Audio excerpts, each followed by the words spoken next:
Well, they're going to try to avoid that government shutdown. Sounds like things are set to move ahead in Congress next hour. Another vote is going to be taking place in a continuing resolution. Mark Alford is here on KCMO Talk Radio, 95.7 FM, always streaming at KCMOTalkRadio.com. So, Congressman, always great to have you on the show. We appreciate it. Take me through where things are at right now and whether or not you think this government shutdown is going to be avoided.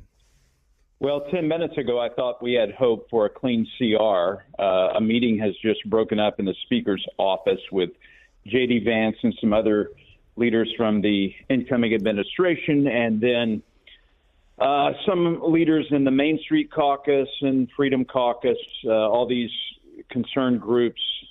And apparently there is no deal to do a vote at 9 o'clock your time, which is what we were anticipating, 10 o'clock our time here Eastern.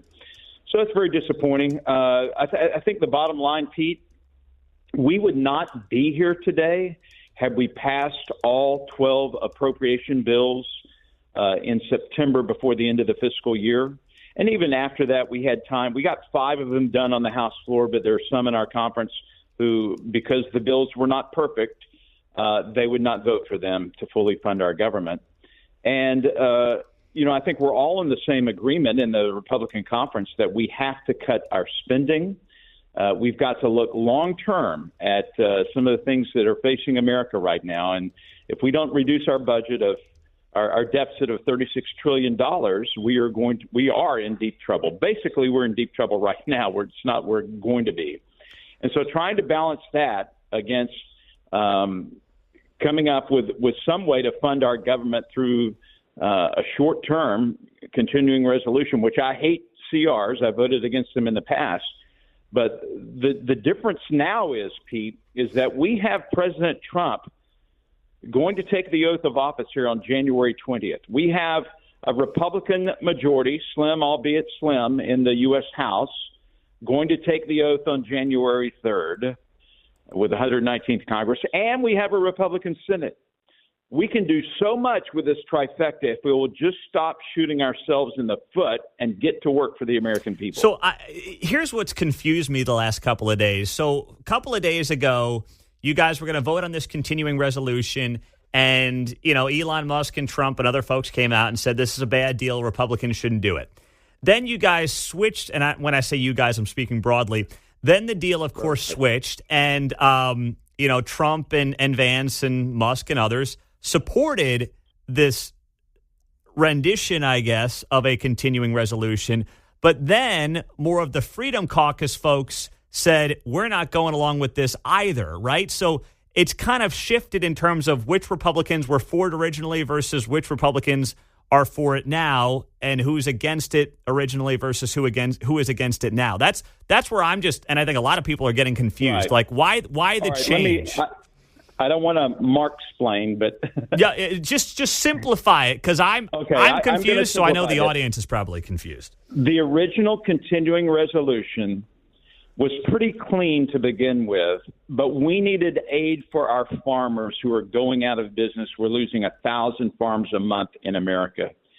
Because of Joe Biden's incompetence and his war on fossil fuels, it caused energy prices to spike, input costs for our farmers to spike, and the commodity prices are low, even though the yields are high this year in Missouri. Farmers are going out of business. They have to have loans each year to do business, and the lending agencies would not give them the loans this year because there is no guarantee they could pay it back. We pushed for, the Ag Committee did, and our chair, G.T. Thompson, to put in this relief aid for our farmers so that we would not lose our edge in agriculture. We do not want to cede it to the Chinese or anyone else.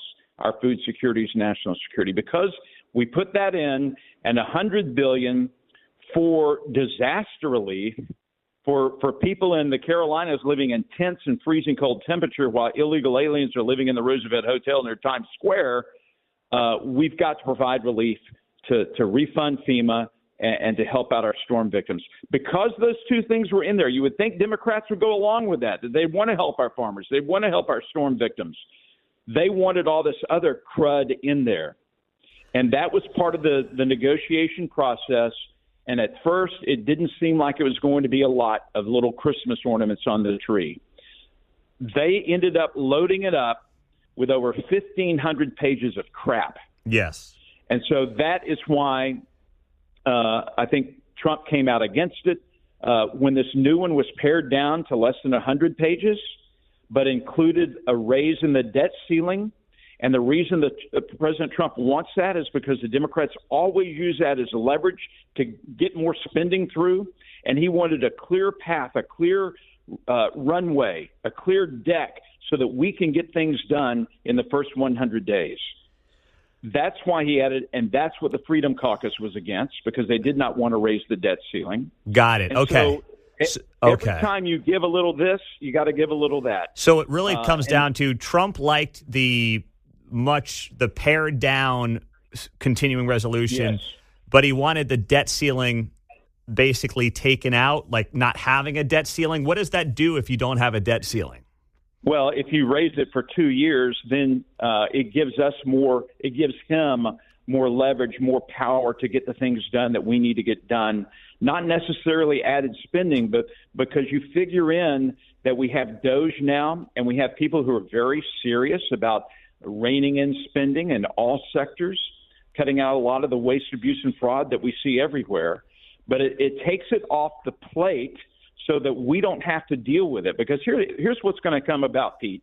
This is the perfect storm brewing right now, and the Democrats know this, and that's why they were so giddy and disrespectful on the House floor. I don't know if you saw their lack of decorum, but it was disgusting yesterday. And I also want to say, if there is going to be a shutdown, this is a Democrat shutdown. This is not a Republican shutdown. This will be a Democrat shutdown. But how can it be a Democrat shutdown if you guys won't pass anything in the House? We have presented them yesterday everything that was in that continuing resolution they had already agreed to and already had previously voted on. Those exact measures or similar measures. They do not want a win for the Republicans. They do not want a win for President Trump. And they will do everything they can to try to make it a Republican shutdown. True, we had 38 Republicans who did not vote for this continuing resolution because of the debt ceiling. But you had 80% of the Republicans who voted for it, and you had over 90%. I think there were only 2 or 3 Democrats who voted for it yesterday. But the point is, we have got to give President Trump a clear path and a clear runway. And first, I know there are people listening right now. It's like, well, shut it down, shut it down.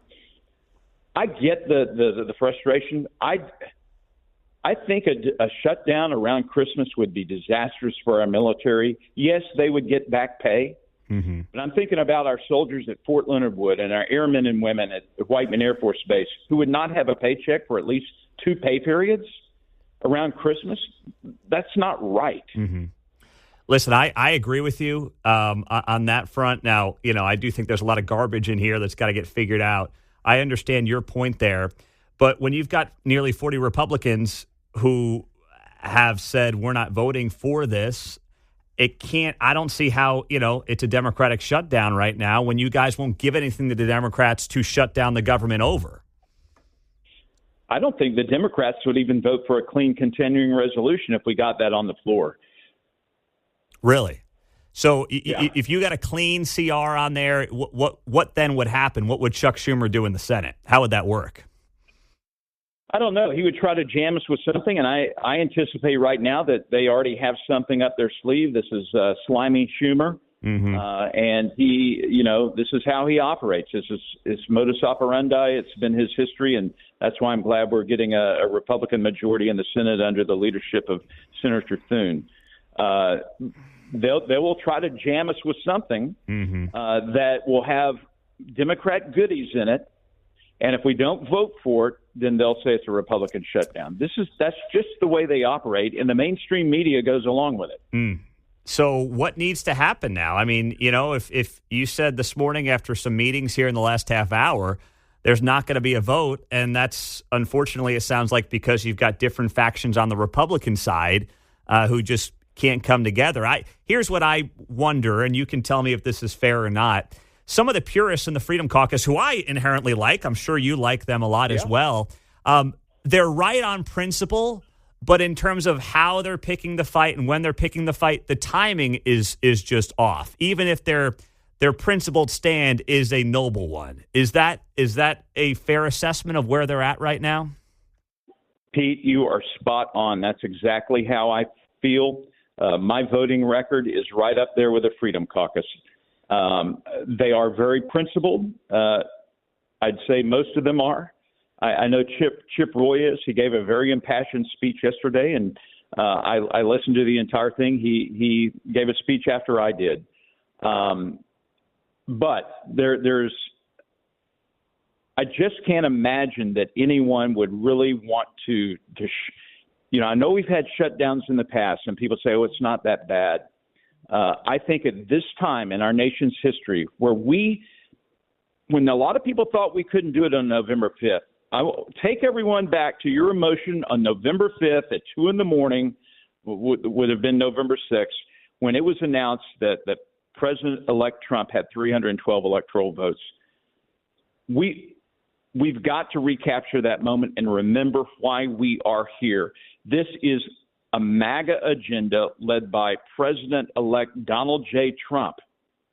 And we've got to make sure that we are preparing the way for him to come and to really save America. That's what his campaign was about.